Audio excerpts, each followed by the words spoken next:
ചില ആളുകൾ ചോദിക്കും, ഹജ്ജ് മക്കത്തല്ലേ, മദീനത്ത് എന്തിനാ പോണെന്ന്. അവർക്ക് റസൂലുള്ളാഹി സ്വല്ലല്ലാഹു അലൈഹി വസല്ലം അറിയില്ല. അങ്ങനെയുള്ള ഒരു മദീനത്ത് പോണ്ട,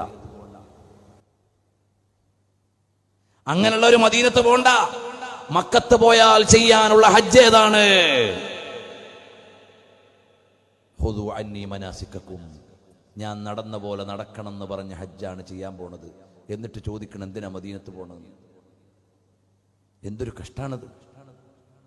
ഹജ്ജ് മദീനയിലില്ലല്ലോ, എന്തിനാ മദീനത്ത് പോണം? വലിയ കൂലി കിട്ടണ പള്ളി മക്കത്തല്ലേ, അതിനേക്കാൾ കുറവല്ലേ മദീനത്ത്?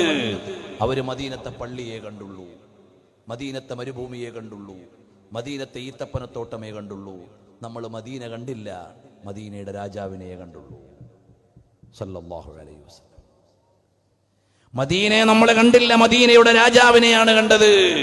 അതേ ഹബീബ് സല്ലല്ലാഹു അലൈഹി വഅലിഹി വസഹബിഹി വസല്ലം തങ്ങൾ അവിടുത്തെ അങ്ങനെ കാണാൻ കഴിഞ്ഞാൽ പിന്നെ മദീന അതിൻ്റെ ഉള്ളിലുള്ളതാണ്. നമ്മൾ അവിടെ എത്തുന്നത് ആരെ കാണാനാണ്? സാഹിബുൽ മദീന സല്ലല്ലാഹു അലൈഹി വസല്ലം.